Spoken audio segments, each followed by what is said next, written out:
Hello friends आज हम बात करेंगे मूवी द कश्मीर फाइल्स की। आज सबकी जुबान पर है कश्मीरी पंडितों के नरसंहार की कहानी। फ्रेंड्स, आप सबने मूवी देखी होगी जिसके थ्रू आप लोगों को मालूम हुआ होगा कि क्यों हुआ उनके साथ ऐसा। ये सब आपको मूवी के थ्रू मालूम हुआ होगा। कई लोगों को तो पता भी नहीं था कि उन्होंने पलायन किया ही क्यों। इस मूवी के जरिए पूरी दुनिया को उनकी कड़वी सच्चाई मालूम पड़ी होगी। फ्रेंड्स, मेहनत से मकान बनवाना, फिर उसमें अपने इमोशन से, अपने प्यार से उसे घर बनाना, उसमें बहुत सी यादें होना, फिर एक दिन अचानक सब कुछ छोड़कर वहाँ से चले जाना बहुत मुश्किल होता है। ये सब सहा है कश्मीरी पंडितों ने। आपने मूवीज़ में, न्यूज़ में हर कश्मीरी पंडित के दर्द को सुना होगा और समझा होगा किस सिचुएशन से वो गुजरे थे। इस मूवी के डायरेक्टर विवेक अग्निहोत्री जी ने बहुत ही शानदार तरीके से हर कश्मीरी पंडितों की बातों को दुनिया के हर कोने तक पहुंचाया है। फ्रेंड्स, आज हम थोड़ा अलग बात करेंगे। हम बात करेंगे जब जम्मू कश्मीर से कश्मीरी पंडितों को भगाया जा रहा था, तब केंद्र में सरकार किसकी थी। कोई कांग्रेसी को दोषी बता रहा है, कोई कह रहा है तब घाटी में पंडितों के साथ अन्याय हो रहा था, तब सेंटर में सरकार को बीजेपी का समर्थन था। तब उन्होंने इस बात पर क्यों नहीं कुछ बोला।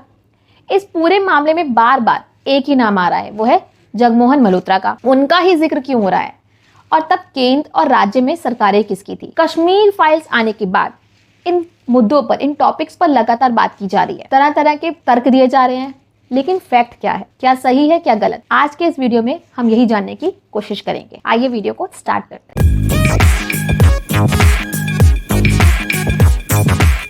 Friends, the Kashmir files film ने एक बार फिर कश्मीर से कश्मीरी पंडितों के पलायन की घटना को ताज़ा कर दिया है। 80 और 90s के टाइम में कश्मीर से करीब 3.5 लाख कश्मीरी पंडितों का आतंक की वजह से पलायन हुआ था और करीब 31 साल बाद भी वे अपने घरों को लौट नहीं पाए। और क्यों वो आज भी 14 सितंबर और 19 जनवरी का दिन नहीं भूलते। इसके पीछे है 1981-82 में जब राज्य में, स्टेट में आतंकवाद शुरू हुआ। उसके बाद से कश्मीरी पंडितों के खिलाफ एक अभियान शुरू हो गया। आतंक फैलाने के लिए 1986 में अनंतनाग में टारगेटेड हमले किए गए, लोगों के घर जलाए गए, हत्याएं की गई। उस वक्त जो सरकारें थी और उनके तहत काम करने वाले एक सेक्शन, एक पार्ट में भी भारत विरोधी माहौल बन गया था। लेकिन 1989 आते आते कश्मीरी पंडित सीधे तौर पर निशाने पर आ गए। इस बीच 14 सितंबर 1989 को हिंदू नेता टीकालाल टपलू की हत्या कर दी गई, उनको मार दिया गया, जिसके बाद से पलायन तेजी से शुरू हो गया।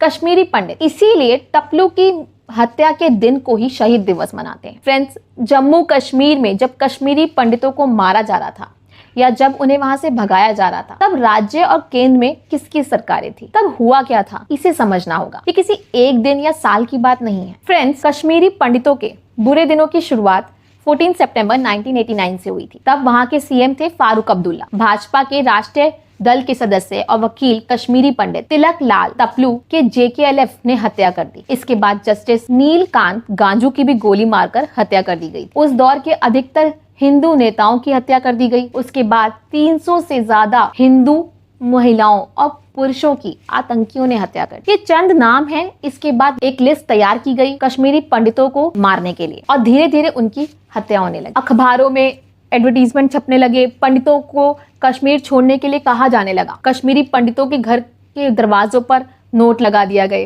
जिसमें लिखा गया, या तो मुस्लिम बन जाओ या कश्मीर छोड़ दो। तब यानी 1989 केंद्र में विश्वनाथ प्रताप सिंह जनता दल सरकार चला रहे, जिसे 80 सांसदों वाली भारतीय जनता पार्टी का समर्थन मिला हुआ था। जम्मू कश्मीर के गवर्नर थे पूर्व सेनाध्यक्ष जनरल कोटिकल पुद्दी वेंकट कृष्ण राव। फ्रेंड्स, उस वक्त जम्मू कश्मीर में नेशनल कॉन्फ्रेंस और कांग्रेस के गठबंधन की सरकार थी, लेकिन सही मायनों में वहाँ हुकूमत चल रही थी आतंकवादियों और अलगाववादियों की। कश्मीरी पंडितों के खिलाफ आतंकवाद का ये खूनी खेल शुरू हुआ था साल 1986-87 में, जब सलाहुद्दीन और यासिन मलिक जैसे आतंकवादी जम्मू कश्मीर में चुनाव लड़ रहे थे। 1987 के विधानसभा चुनाव में जम्मू कश्मीर की जनता के सामने दो रास्ते थे, या तो वो भारत के लोकतंत्र में भरोसा रखने वाली सरकार चुने, या फिर उस कट्टरपंथी यूनाइटेड मुस्लिम फ्रंट का साथ दे जिसका मकसद था कश्मीर को पाकिस्तान बनाना और जिसके इशारे पर कश्मीरी पंडितों की हत्याएं की जा रही थी। हिंसा और आतंकवाद के माहौल में भी जम्मू कश्मीर की जनता ने अपने लिए लोकतंत्र का रास्ता चुना।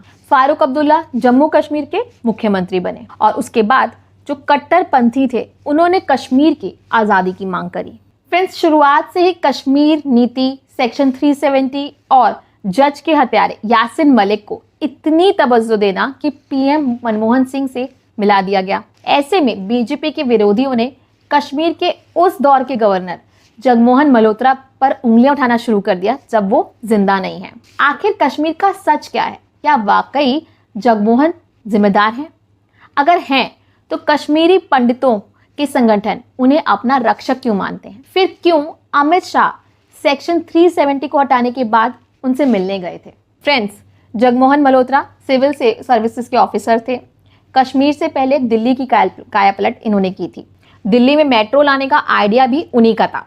जो दिल्ली की कायापलट कर सकते हैं, क्या वो जम्मू कश्मीर को ऐसे ही छोड़ देते? इमरजेंसी के दौरान भी वो विवादों में रहे, लेकिन हर बार उनके साथ उनके काम के चलते सरकार मजबूती से खड़ी रहती थी। यूं भी उनके जाने से पहले से ही कश्मीर के हालात काफी खराब हो चले थे। 4 जनवरी को ही आतंकी संगठन का हिंदुओं को घाटी छोड़ने का फरमान अखबारों में छप गया था। जब वो गांधी परिवार के करीबी थे, तब वीपी सिंह ने उन्हें कश्मीर क्यों भेजा? इस सवाल के जवाब कश्मीरी पंडितों के पलायन के बीच में छुपे हैं। जिस जगमोहन को आज आतंकियों के सामने कमजोर साबित किया जा रहा है, उसी जगमोहन को कभी गवर्नर बनाकर इंदिरा गांधी ने अप्रैल 1984 में कश्मीर भेजा था।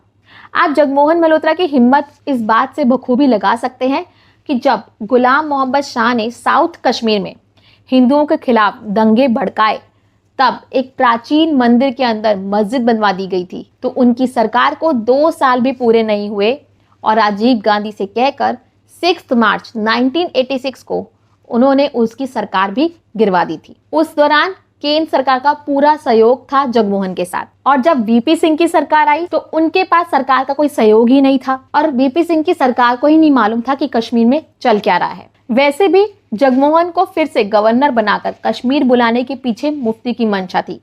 अब सोचिए, क्या फारूक अब्दुल्ला को गुस्सा नहीं आया होगा? क्या वही गुस्सा 19 जनवरी 1990 को आतंकियों को खुली छूट के तौर पर सामने आया? क्योंकि कश्मीर फाइल्स में भी आप देखेंगे कि कैसे इस पलायन का सबसे बड़ा विलेन बिट्टा कराटे उर्फ फारूक अहमद डार फारूक अब्दुल्ला के घर आता जाता था। उस रात मुफ्ती और फारूक दोनों को बखूबी पता था कि गवर्नर के वेलकम के लिए सारे बड़े ऑफिसर्स, यहाँ तक कि सेना के ऑफिसर्स भी उस रात जम्मू जाएंगे। और उस रात जो कहर कश्मीरी पंडितों पर टूटा वो सबको मालूम है और आप सब ने कश्मीर फाइल्स में भी देखा होगा। और उस रात कुछ और भी हुआ था जिसके चलते आतंकियों को श्रीनगर में तमाम समर्थक मिल गए। अचानक से छोटा बाजार में रात को एक सर्च ऑपरेशन केंद्रीय सुरक्षा बलों ने चलाया, जिसके बारे में जगमोहन को नहीं मालूम था। एक अधिकारी ने बाद में बताया कि पहले से ये प्लान था, जबकि सारे ऑफिसर उससे पहले ही जम्मू चले गए। ठंड में हुए इस सर्च ऑपरेशन से परेशान लोगों को भड़काना आतंकियों के लिए आसान हो गया और फिर तो आम मुसलमान भी कश्मीरी पंडितों के खिलाफ में दंगों में शामिल हो गए। फ्रेंड्स, आज अगर कश्मीर में कुछ भी होता है तो क्या जिम्मेदारी अकेले वहां के मनोज सिन्हा की होगी? क्या बीजेपी विरोधी अमित शाह पर नहीं चढ़ेंगे? क्या मोदी का इस्तीफा नहीं मांगेंगे? लेकिन आज तक मुफ्ती मोहम्मद सैयद तो दूर, वीपी सिंह से भी किसी ने माफी तक नहीं मांगी, ना ही उन्हें दोषी ठहराया। लोग कहते हैं युवाओं में उफान क्यों नहीं आया? इतना बड़ा पलायन हुआ, किसी को देश में पता ही नहीं चला, गुस्सा क्यों नहीं आया? ये आप मूवी देखकर समझ सकते हैं कि मीडिया उस वक्त क्या कर रही थी, खबरों को कैसे दबाया जा रहा था। सोशल मीडिया का टाइम तो नहीं था। युवा उस समय इतने बिजी कहाँ हो गए, और बेचारे कश्मीरी पंडित अपनी व्यथा खुद ही झेल रहे थे। उन्हें खुद ही मजबूर हो गए, अपने ही देश में शरारती बन गए। कैंपों में 6000 लोगों की मौत गंदी बीमारियों की वजह से हुई। ये सब हुआ अपने ही देश के कश्मीरी पंडितों के साथ, और सरकार ने आंखें बंद कर रखी थी। फिर सवाल उठता है कि कश्मीरी पंडित जगमोहन को ही रक्षक और मसीहा क्यों मानते हैं? फ्रेंड्स, ये जगमोहन ही थे जिन्होंने माता वैष्णो देवी श्राइन बोर्ड बनाकर वैष्णो देवी धाम पर तमाम सेवाएं दी थी। इससे हजारों लोगों को वहां रोजगार मिला। इसमें आने वाले हिंदू श्रद्धालुओं और टूरिस्ट की संख्या बहुत तेजी से बढ़ी। जिस जगमोहन को ये लोग कमजोर बता रहे हैं, उसी ने सबसे पहले कश्मीर में देश विरोधी गतिविधियों में भाग लेने के लिए सरकारी कर्मचारियों को नौकरी से ही निकाल दिया था। उससे पहले किसी में ये हिम्मत नहीं थी। कश्मीरियों को पहली बार साफ पानी पीने को मिला तो मिला जगमोहन की वजह से। उन्होंने पूरे जम्मू कश्मीर की छोटी छोटी गलियों को चौड़े चौड़े रास्तों में बदल दिया, नया एयरपोर्ट बनवाया और कश्मीर के ड्रेनेज सिस्टम को मॉडर्न बनाया। नेताओं को चाहे जगमोहन बिल्कुल पसंद ना आए, लेकिन हर कश्मीरी के लिए वो खास बन चुके थे। फ्रेंड्स, राजीव गांधी भी कम जिम्मेदार नहीं थे। पब्लिक और नेताओं दोनों को खुश करना आसान नहीं था। इधर राजीव गांधी ने फिर से फारूक अब्दुल्ला से फ्रेंडशिप कर ली थी। कांग्रेस और नेशनल कॉन्फ्रेंस का फिर से टाई अप हो गया और एक जॉइंट सरकार बनकर रेडी हो गई। ये जगमोहन थे जिन्होंने पीएम को साफ लिखा था कि सेक्शन 370 कश्मीर और कश्मीरियों के विकास में इकलौता रोड़ा है, इसे हटा दिया जाए। जगमोहन ने जमकर इस बारे में लिखा कि कैसे नेशनल कॉन्फ्रेंस आतंकवादियों और अलगाववादियों को बढ़ावा दे रही थी। फिर देश ने देखा कि कैसे राजीव गांधी से हाथ मिलाकर नेशनल कॉन्फ्रेंस ने 1987 के चुनावों में जमकर धांधली की। दोनों की जॉइंट सरकार बनी और केंद्र ने इन धांधलियों की शिकायत पर कोई ध्यान ही नहीं दिया। बाद में भी कश्मीर के बिगड़ते हालातों पर जगमोहन ने राजीव गांधी को 2 पत्र लिखे, लेकिन कोई सुनवाई नहीं हुई। किसी को शायद पता ना हो, 19 जनवरी 1990 को गवर्नर बनने से पहले 11 जुलाई 1989 को वो इसी पद से वापस दिल्ली लौटे थे। पूरे 5 साल कश्मीर को संभाल कर इन 5 सालों में उन्होंने 2 सरकारें भी गिराई और आतंकियों पर काबू भी रखा। लेकिन जुलाई से जनवरी के बीच केंद्र में कमजोर सरकार और कश्मीर में सरकार के बेकाबू होने से हालात बेकाबू होते चले गए। कश्मीर फाइल्स में दिखाई गई कुछ सिचुएशंस 19 जनवरी के बाद की भी हैं, लेकिन तब तक कश्मीरी पंडित काफी डर चुके थे। जगमोहन जम्मू चले गए। रिफ्यूजीज के लिए श्रीनगर, अनंतनाग, बारामूला और कुपवाड़ा 4 शहरों में भारी सुरक्षा के साथ उनके लिए रिफ्यूजी कैंप भी बनाए गए ताकि वो जम्मू से वापस आ जाएं। लेकिन बहुत से ही कम लोग वापस आ पाए। Special commissioners, special DIG Kashmiri पंडितों के लिए नियुक्त किए गए, लेकिन उनके दिलों में 19 जनवरी की रात की जो दहशत फैल गई थी वो नहीं निकली। जगमोहन के सवालों में भी केंद्र को परेशान कर रखा था। उनको भी 4 महीने के अंदर वापस दिल्ली बुलवा लिया गया। जगमोहन को ना तो केंद्र का साथ मिला, ना ही मीडिया का, यहाँ तक कि जम्मू कश्मीर की खबरों को दिल्ली तक नहीं पहुंचाया गया था। जो लोकल रिपोर्टर्स थे वो कैसे खौफ में थे ये आप मूवी देखकर भी जान सकते हैं, या फिर उस टाइम की बुक्स को पढ़कर भी अंदाजा लगा सकते हैं। कांग्रेस भले ही सत्ता में नहीं थी, लेकिन उसकी जिम्मेदारी कोई कम नहीं थी। मूल तो सेक्शन 370 ही था। 19 जनवरी के कांड के लिए जिम्मेदार बिट्टा कराटे का नेशनल टीवी पर इंटरव्यू में खुलेआम 20 मर्डर को कबूलना, फिर भी खुला घूमना। यासिन मलिक का मकबूल बट को फांसी देने वाले जज नीलकंठ गांजू की हत्या का बीबीसी के शो हार्ट टॉक में कबूलनामे के बावजूद मनमोहन सिंह का उसे मिलने बुलाना क्या था? तो क्या इसमें कांग्रेस कुछ नहीं कर सकती थी? और क्यों इस सब को नजरअंदाज करा गया? आखिर कश्मीरी पंडित और सेक्शन 370 के अगेंस्ट जो लोग थे उनका इतना बिलीफ जगमोहन में क्यों था?